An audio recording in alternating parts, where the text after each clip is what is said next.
झारखंड विधानसभा के 5वें दिन भी पक्ष विपक्ष एक दूसरे पर हमलावर दिखे। वहीं सदन के बाहर प्रदर्शन कर रहे पंचायत सचिवालय स्वयंसेवक संघ को सांत्वना देते हुए स्वास्थ्य मंत्री बन्ना गुप्ता ने कहा कि युवाओं को निराश होने की जरूरत नहीं है, हम युवाओं के साथ हैं। ये सरकार युवाओं की सरकार है। सरकार जल्द ही उनके लिए कोई ठोस फैसला लेगी। साथ ही जामताड़ा में बुधवार को हुए रेल हादसे पर भी बन्ना गुप्ता ने कहा कि जामताड़ा उपायुक्त से उनकी बातचीत हुई है। उन्होंने जामताड़ा उपायुक्त को आवश्यक दिशा निर्देश दिए हैं और हादसे में पीड़ित लोगों के परिवार को सूचित करने का भी निर्देश दिया है। साथ ही उन्होंने कहा कि पीड़ितों के लिए सभी आवश्यक सुविधाएं भी उपलब्ध कराई गई हैं।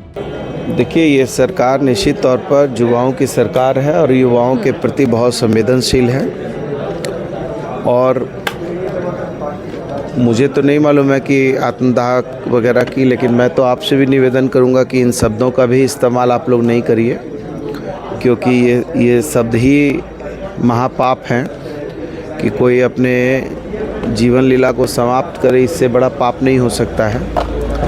और पूरी तरीके से सरकार गंभीर है और युवाओं के साथ कहीं भी सौतेला व्यवहार नहीं होगा। युवाओं के जो उनकी आशा विश्वास है, उस आशा विश्वास पर सरकार पूरी तरीके से वचनबद्ध है। लेकिन उनका कहना है कि पिछले 245 दिनों से वो लोग प्रदर्शन कर रहे हैं, लेकिन सरकार कर रहे हैं। देखिए, मैं भी युवा हूँ, मैं भी लड़के यहाँ तक आया हूँ। बहुत बार मैं जेल गया, मार खाया, पुलिस ने यातना दी, तब मैं लड़ भिड़ कर आया। तो ऐसा नहीं है, हताश निराश होने की ज़रूरत नहीं है।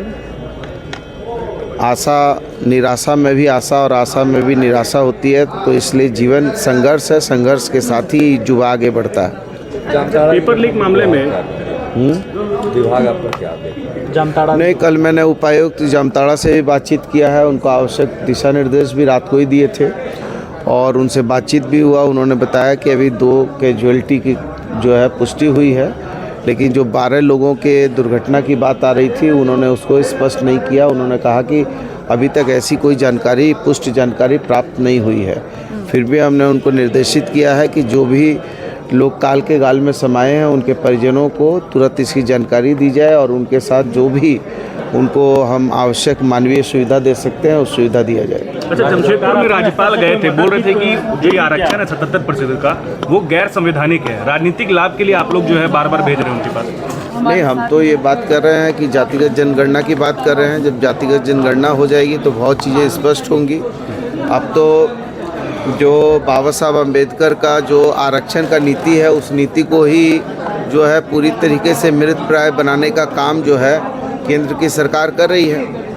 आप देख लीजिए, जितने भी भारत सरकार के उपक्रम हैं सब निजीकरण के हवाले हो जाएंगे।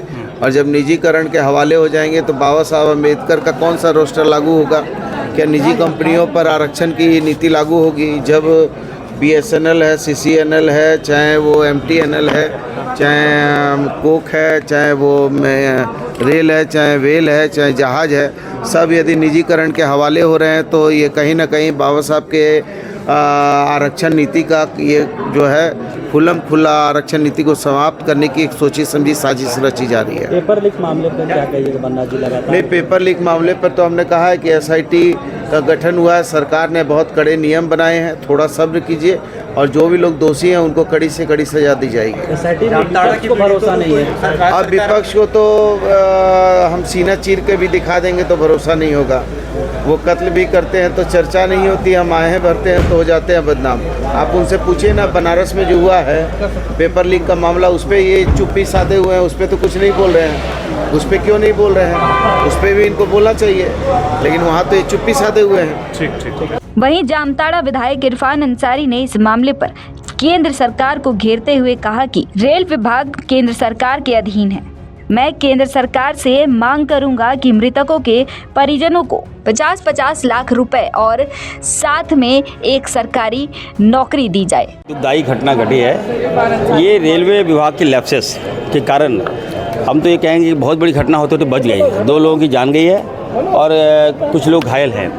तो जो जानकारी आ रही है, विभाग रेलवे द्वारा काम कराया जा रहा था और वहाँ पे जो बोल्डर है, पत्थर, वो रख दिया था ट्रैक पर। ट्रेन गई तो आग उत्पन्न हो गई, आग लगी तो लोग दहशत में आ गए कि ट्रेन में कहीं आग तो नहीं लग गई, और इसी दौरान लोग खुदक गए और ट्रेन आ रही थी, इसी के दौरान मृत्यु हो गई। लेकिन तो मैं निशिकांत दुबे जी की क्या बात बोल रहे हैं, मैं जो कर रहा हूँ सुनिए, मैं कह रहा हूँ कि मैं भारत सरकार से मांग करूँगा, जो पीड़ित परिवार मारे गए हैं 50-50 लाख रुपया और एक सरकारी नौकरी दें। रेलवे विभाग भारत सरकार के अधीन आता है, तो भारत सरकार को बड़ा दिल दिखाना चाहिए।